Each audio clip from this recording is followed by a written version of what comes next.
Hi guys! So for today's video, hindi ko alam kung interesado pa kayong mapanood to or interesado pa kayong malaman yung mga thoughts ko about these products, pero I'm gonna do it anyway. So ang bida nga sa video na to is yung mga bagong products ng Vice Cosmetics, yung kanilang Do It In, and of course yung kanilang Cheeky Blush. So umpisahan na natin. Well, ito yung I bought this sa Lazada. Ang struggle dumating, my god. 195 ang Do It In, and then 195 din yung creamy blush. And bago nyo tanggalin yung plastic, sipat-sipatin nyo na guys kasi nandoon yung ingredients. And yeah, ang Vice Cosmetics ay paraben-free, cruelty-free, and vegan. So if you're interested with the ingredients, baka allergic kayo to any of the ingredients, andun na sa plastic. Okay? Okay, so unahin natin yung mga cheeky blush, and oh my god, napaka-cute day. Ang cute ng mga design day. So sa ganitong packaging, it comes with 8 ml or 0.27 fluid ounce of product. And unahin natin si Everyday Nude. So this is Everyday Nude na blush. Para siyang ano guys, nude talaga. So ito magiging kitang-kita to if you are medium to fair to light skin tone kasi it's just very light. Nude shade. Isunod natin si Perfect Peach.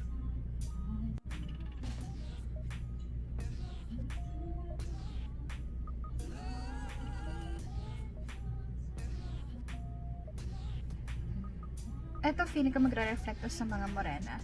Itong si Perfect Peach. So, it's, you know, your typical orangey tone na blush. Actually, medyo ano lang siya. Hindi siya ganun ka, like, super duper pigmented. It has a, tawag dito, sheer effect on the skin. Tingnan nga natin kung ano siya, kung buildable siya. Kung pwede siyang patungan ulit. Or I mean, pag pinatungan ba siya, magiging mas mas makulay. Yes, it is buildable, you guys. So kung hindi ka happy dun sa first swatch natin, pwede mo siyang tapalan ulit. Ayan. Sunod natin is si Playful Pink. I'm so sorry sa swatch, guys.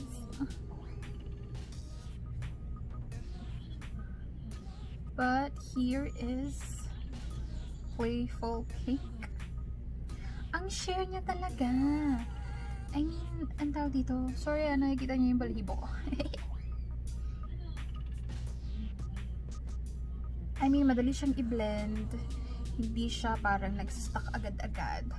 Pero nakikita niyo ba yung difference? I mean, hindi ka, pag in-apply mo siya, hindi ka yung parang mabibigla agad. Okay, next naman natin is si Sheer Plum.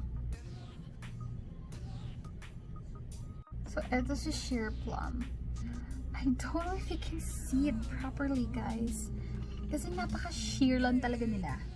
Pero, imagine niyo, ma-plummy. Like, brown, red, violet, purple, pinagsama-sama mo. Ayan siya. Teka, ilagay nga natin dito sa kabila si Sheer Plum. Ito si Sheer Plum.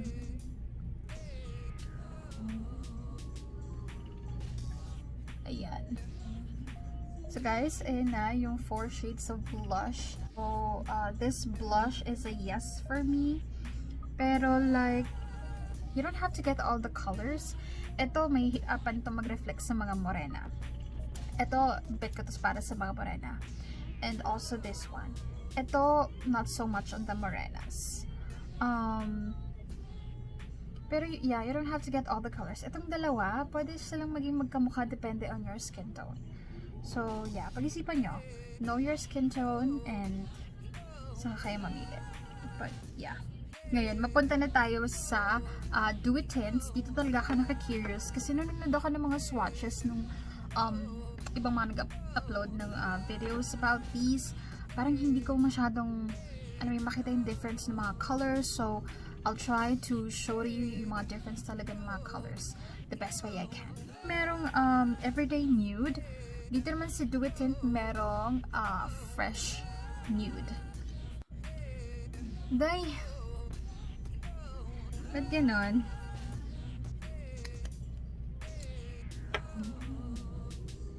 Si Everyday Nude ay parang lip gloss lang na hindi mo masyadong makita.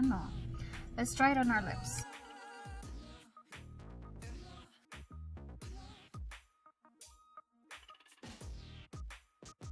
Or guys, so ito si Everyday Nude, and honestly, eme lang. I mean, para lang siyang, it's not even a lip gloss, para lang siyang lip balm. Para kang naglagay ng lip balm on your lips and ma-achieve mo yung ganito with just any type of lip balm. Pero tingnan nga natin, may ano ba to? Magic Chinese ba to? Pag in-apply, magbabago yung color. Antay tayo konti. So it's been a few minutes. Eto na talaga yan. Tapat na talaga. Nagkaroon naman siya ng shade, but very, very slight. And this is going to be very tricky kung ikaw may dark lips. Next natin, this one. And this is Rosy Pink. I don't know if you can see it properly. Mukha siyang orange, no? Pero, orangey pink siya. Like peachy pink. Parang ganon. Pero nakita niyo yung difference niya dun sa Everyday Nude.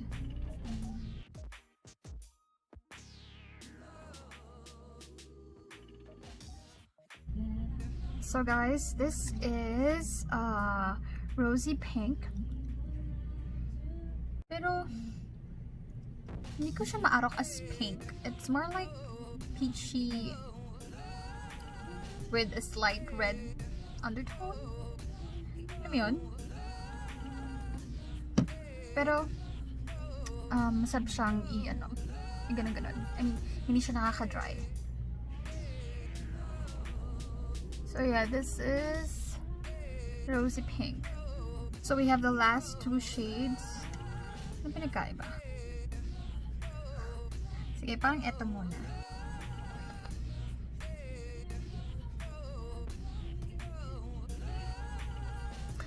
Hindi ko nakikita yung pagiging mauve niya.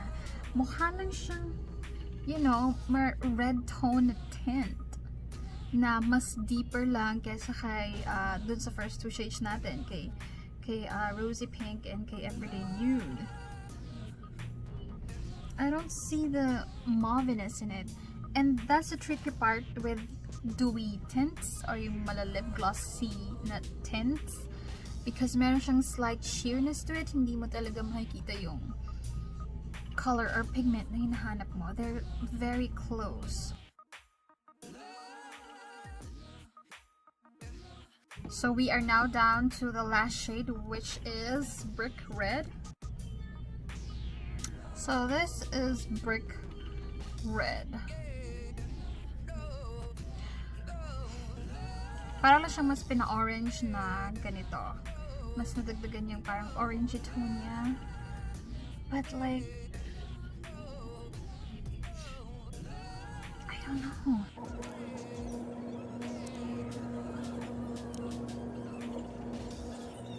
So this is Brick Red, and eto, mas matingkad siya.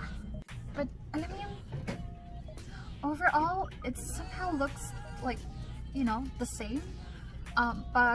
Siguro paano lang ng paalo yun na yung ano niya, opacity niya. Like, this is the pinakamatingkad. Or like, pigmented. But very, very close yung kanilang overall look. Depende on your skin tone. You don't have to get all the colors. I always say this, but it's true. Depende talaga sa skin tone mo ano magiging effect itong mga lip tint na to. Okay, so ito na isusot ko on my lips. For my cheeks, I'm really curious about Everyday Nude. So, subukan natin si Everyday Nude and then I'll add other colors as well.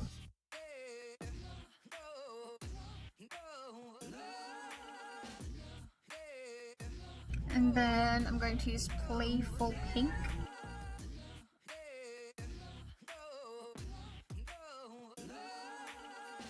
And you know what? Itodo na natin. Gagamitin ko na rin si Sheer Plum.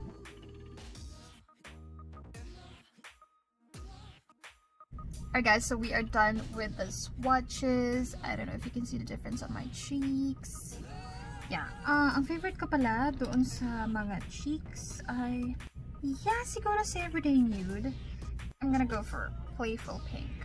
Yeah, these two are my favorites. So yeah, we are done you guys. And sana nakatulong ako with your decision making on what shade to buy. Again, you don't have to buy all of the shades.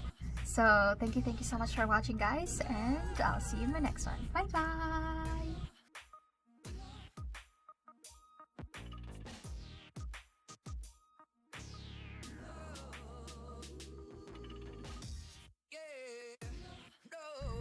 Hello, bilis matanggal ni blush. Colors. Food for today, we're giving Rashi a second chance with their chicken curry. And then we also have, oh my god, our favorite! This is from Panlasa PH, yung salmon baked sushi. Tanggalin mo. And, hala, meron silang wasabi flavor na seaweed.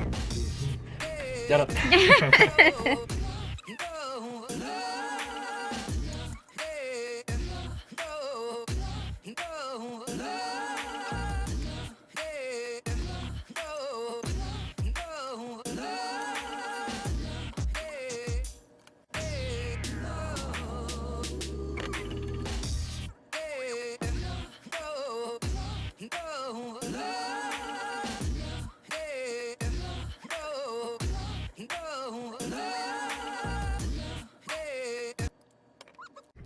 Nag-iwan siya ng 10, pero like, it's not that super, kasi parang kulay na ng lips ko to eh.